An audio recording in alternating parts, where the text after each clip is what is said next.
Thank you and gratitude to you for giving me such a chance to be here. I'm Anshuman Ankit, along with my two co-authors there, Pankaj Mishra and Dr. Shailendra Kumar. We all are from Magad University, a place called Bodh Gaya in India. And we felt a need to bring out with this paper actually because we rarely find any kind of conference where we discuss about the disabilities factor, because we've been in India for long more times and attended more than 20-30 conferences yet as a PhD students, but rarely we get to see any conferences that talk about disabilities in India. And so when I saw your panel, I was really excited to be in there. So two factors, the word that I choose, Biklang and Enabled Divyang. Let me discuss about the word first and then I'll move forward. In India, Biklang is a word that is more like a derogatory terms for the disabilities, like the people who's got blind, who's with some kind of disabilities in body parts. They remind it as a derogatory terms, kind of stigma to those peoples. But when we take this as a context, when India ratified UNCRPD in 2007, and even after that, the government didn't take any steps that would further empower the entire community, because this is one of the community that goes with a different kind of discrimination. If you are from the lower caste, if you are from another poor community, then you face a double kind of discrimination. Now, what happens in 2006 when the new government comes to the power, and the Prime Minister Modi, he's been always, I should say, the master or the leader when he talks about the social inclusion network, when he comes with the policies that initiate the social persuasive kind of thing, where they persuade the society to adopt things on its own rather than putting policies on them. So what the first thing he did with the policies was in 2016, India brought the Act, Right to People with Disabilities Act 2016. And the first thing he did was to change the word Biklang to Divyang. Now there is a certain change with the language itself, because when we see that's the positive connotation to the word Divyang. Now what happens when it talks about Divyang, that gives a connotation where the stigmatization moves towards the divine abilities. Now Divyang means it is made up of two Sanskrit words, that's an ancient Sanskrit words, and when you break it in two parts, that is Divya and Ang. Divya means divine and Ang means parts, body parts. So person who has got some kind of disabilities, he named it as a Divyang, the people with divine ability. So that's the first step towards society to getting inclusive social efforts by the government. So actually my paper looks into two factors. The first thing will be, I'll be looking at how this act has aligned with the United Nations Convention on Right to People with Disabilities. And the second thing is the Socio-Legal Appraisal will all see how the state governments has implemented the entire act and what are the results we are seeing after 2016. And then after, the Supreme Court, the judiciary of the nation has also made some efforts to bring out different changes and emphasize the successful implementation. So as per the census of India, India has done it last since 2011, and it's be done in 2021 itself, but post-COVID years, India hasn't done it yet, and it is planned in 2027. So as per 2011 census, there is about 26 million people with disabilities in India. That is about 2.21% of population of India is disabled by somehow. So, but the post-2016 Act, India with the National Health Family Survey, which brought on and talks about that about 20% of people have mental disabilities and 44% of people have locomotor disabilities. Now the factors that 2016 Act brought is, okay, yeah. The Act made a significant shift in Indian disability law, and it moves from the charity-based approach, when the government and the society thinks it as a charity, to move towards the social empowerment. And Act gives different factors where they have given 4% of job reservation to all those people with disabilities in any government jobs, in education sector. They have increased the number of disabilities to 21, earlier it was 7. And then after, 5% reservation has been given by the federal government for the higher education. Now, when we discuss about the comparison between the two acts, the UNCRPD and the Indian Act, so there is some parameters where we find some kind of divergence and some kind of convergence. At the legal capacity, there is a divergence because there is a divergence because the Indian Act actually allows the limited guardianship. When we talk about the UNCRPD, that gives a full capacity to the person himself. The disabled person himself gives the entire capacity. But at the time of, as an Indian context, this guardianship is given to the parents, the person who is looking after those people. The UNCRPD gives what mandates give full accessibility to them, to the public places, and at the same point, the Indian government has also done the same thing. So at this point, the accessibility factor, the parameters, the both are diverging. At the employment level, the Government of India has given the reservation at both the government jobs and the education also, and it feels it just converges with the UNCRPD also. When we talk about the political participation, now this is the one factor where the Indian Act falls short of, because the United Nations gives the full sort of participation to those people, but Indian context, it is quite silent on the voting accessibility, how they are going to participate in the political participation, and rarely in Indian election we find any kind of person who is participating with disabilities, or they are left behind in the political participation at any level. Now, when we think about how India has immaculated or embraced the UNCRPD Act, it actually chose the human rights model, that is anti-discrimination and reasonable accommodation by the Act itself. Now, still there are some gap persist, that is legal recognition is quite partial in Indian Act. The second factor is the bodies, the the administrative bodies, which is tasked with to look after the full implementation of the Act, is definitely lacks the efficiency in the Indian context, and the mental health treatment that UNCRPD acts and mandates, but due to lack of health infrastructure in India, that really fails sort of that also. As I must have mentioned that India is made up of more than 30 states, and we have the smaller countries on that level, more than 700 districts. So as Act mandates that at every district level you should have a disability commissioner, which will look after how the Act is being implemented and what are the after effects of those acts. But again, when we moved on forward, there was a PIL formed by the Girjalal case and the Seema Girjalal case, that was in 2023 case.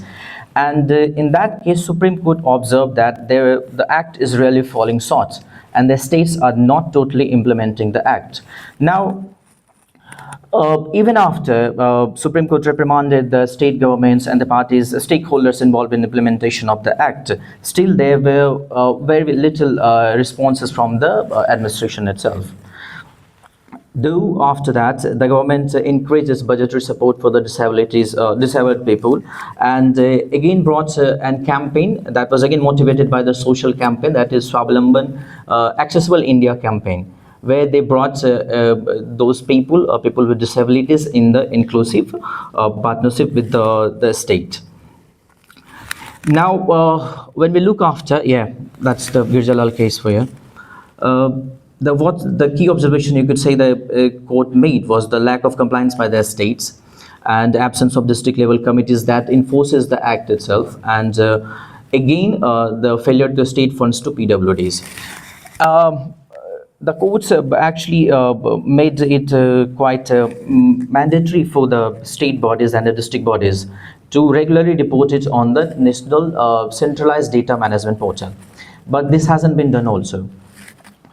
The Acts, the more emphasis is on the micro level application, where all the administrative bodies at the local level has been mandated to put its own effort.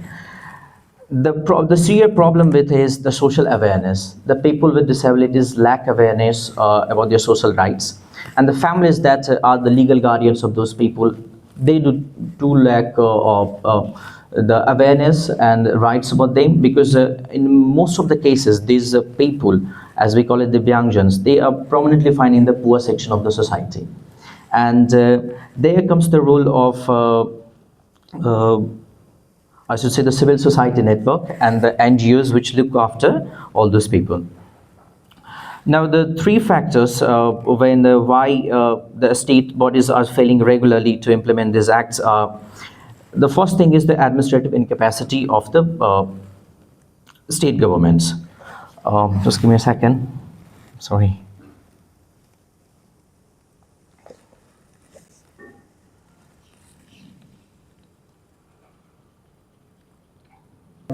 Ultimately, what we were looking at through this research was why states have failed at or struggled to fully implement the acts over the years.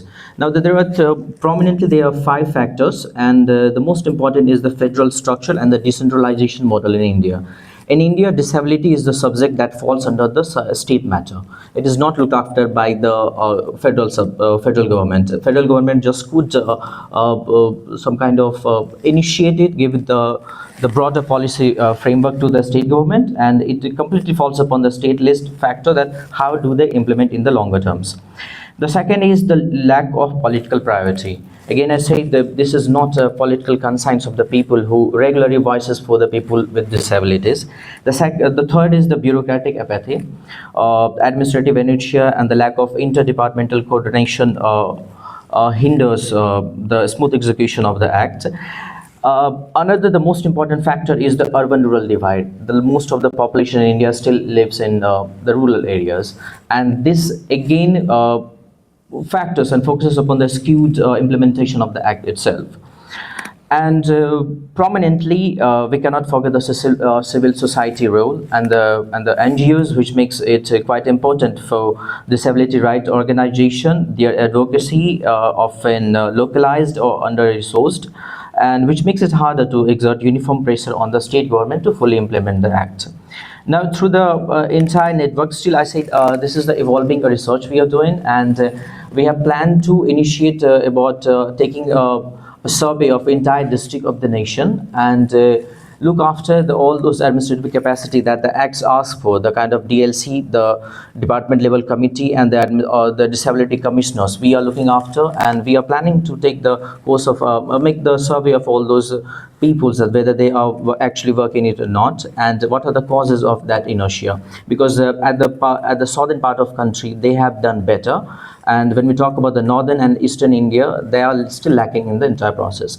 So not much, but we have actually categorized into 5 different kind of that we find.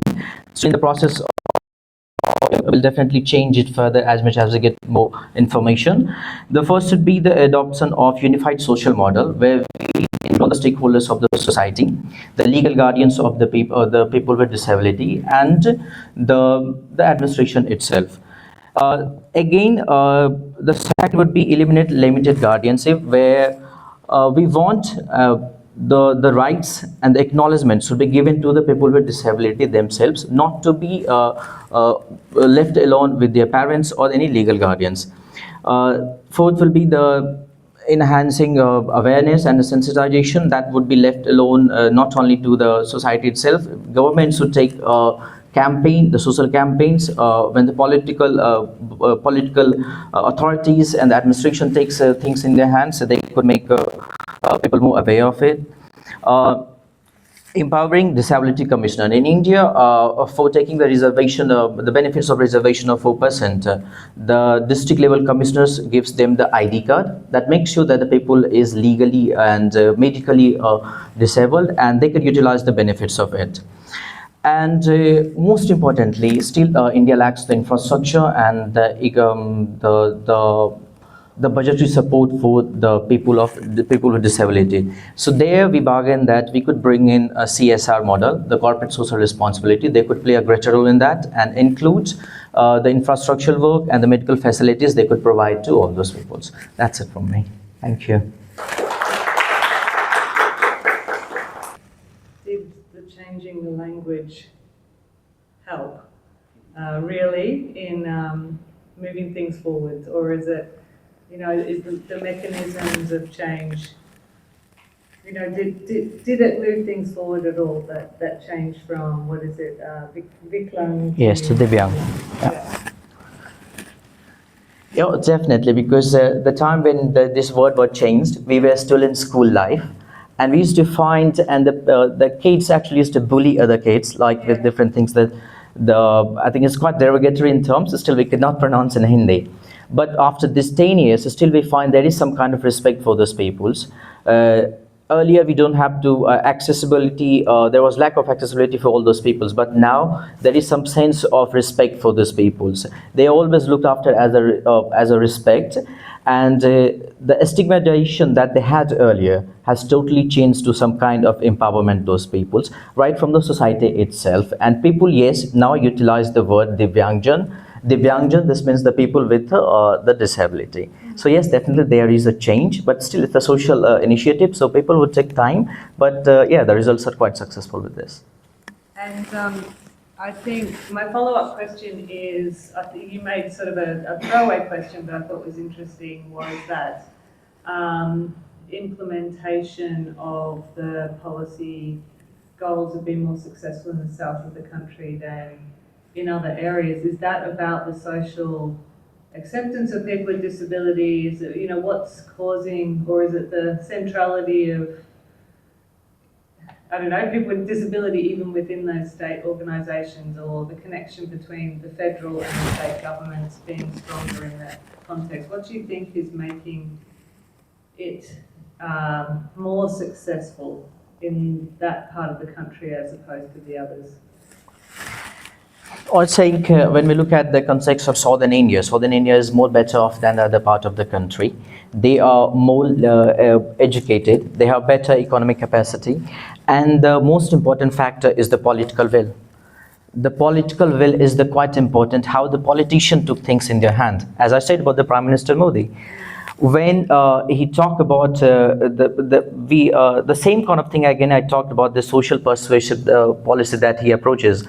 India 10 years back was seriously lagging in the cleanliness campaign.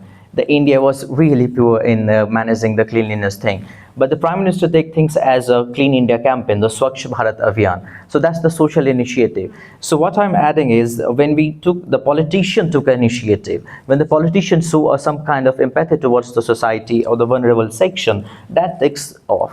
And that is what has been in the southern part of the country. Still, northern part of the country is still lagging behind all those apathy kind of things. The people aren't such aware to all those motives.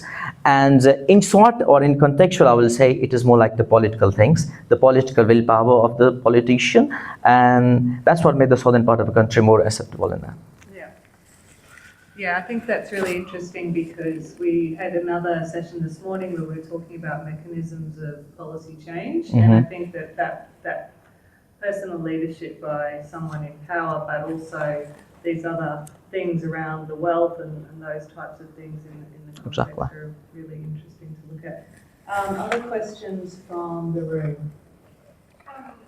My question was that you looked at the conceptual differences between the CRPD and India's legislation. Is there much desire to reform the legislation to better reflect the CRPD? And if that desire is there, what are the barriers there? Like, not so much around implementation, but around that legislative framing of disability and rights. Yeah, I said, look, India, in any policy thing in India, there is always a confrontation between state government and the central government. The disability factor comes under the state list, means that is left itself to the state government. Now it's up to them how they utilize the factors. Now I say that at one point, when they talk about giving the empowerment, India has given in its act the 4% reservation to both the education and 5% reservation to the jobs. Now this is a policy, the framework given by the government of India. Now it is left back to the state government how they utilize those factors, whether they are utilizing it in the full application, or they are taking things for I should say in a very negligent stage. That's where comes upon the role of Supreme Court of India. Supreme Court of India has recurrently, after 2016 Act, because you know when the Act was passed in 2016, it was in full implementation in 2017, but for 3 years Still, we didn't have any kind of rules and regulation to implement it. So you could see the apathy level, the political apathy, and even after goes the step over that, that is the administrative inefficiency. So yes, the Act looks after that, but again, it is left up to the state governments, how they utilize it, how they implement it, and how they are showing the commitment to the section of that society. Any more? Yeah, go. I'll listen. Laura and then Betsy. Yeah. Just a very quick comment, actually. I was just struck listening to your paper, which was really interesting, thank you, by how similar the situations are between countries with the implementation of disability policy. I mean, the recommendations in your paper and up there could easily be recommendations made about Australia's National Disability Strategy, or Hilda, who's presenting tomorrow in this panel about disability policy implementation in Ghana. You know, she's found similar things there. So there's you know, change for the better to some extent in social attitudes, but that not being accompanied by political will and resourcing to actually realise the principles of the UNCRPD. Yeah, thank you. Yeah. I was just wondering if you could speak to the role of advocates and advocacy groups in India in this, because you know, for something, I assume, to get into the Supreme Court, you've got to have a complainant. Yes. Right? So to what degree do you have variation in advocacy groups that are advocating for disability rights at the state level? And so do you see that variation between the North and South? And then also, you know, Modi did this change, this very important linguistic change. Exactly. In how we refer to people with disabilities. But what influenced, or can you find any influences? Were there groups that were pressuring him to enact this, or was it just? So what were Modi's motivations for this? Well, see, since he came to the power, he was actually looking after the people from the vulnerable section, the people who are being left behind. And since he himself comes from those communities where he was always falling around, so that is one of the motive and the principle of his governance, that no one should be left behind. And the inclusivity in his policy framework has always been a part of this. The second question to your answer is the advocacy framework. Look, in Indian context, this is really poor states. When we talk about, again, the Sri Girjalal case, that is the PIL formed by the individual, not from the advocacy framework. In many contexts, I'll say in any of the factors, the health, education, or anything, we have a lots of huge network of SHG, the NGOs, and the civil society networks. But in this section, like again, tomorrow we have a discussion in another section, the manual scavengers, the disabilities, the single mothers, the widow peoples, they don't have that kind of advocacy by the civil society groups on the NGOs. So we are still lacking on that. But why I'm pointing out to southern states, because they themselves are quite motivated from themselves, and the bigger responsibility goes back to the political responsibility, and that really puts them at the right place than any other part of the country. So that's one thing. Any more? Thank you. Okay. Well, thank you very much. Thank you. Thank you, everyone. Really.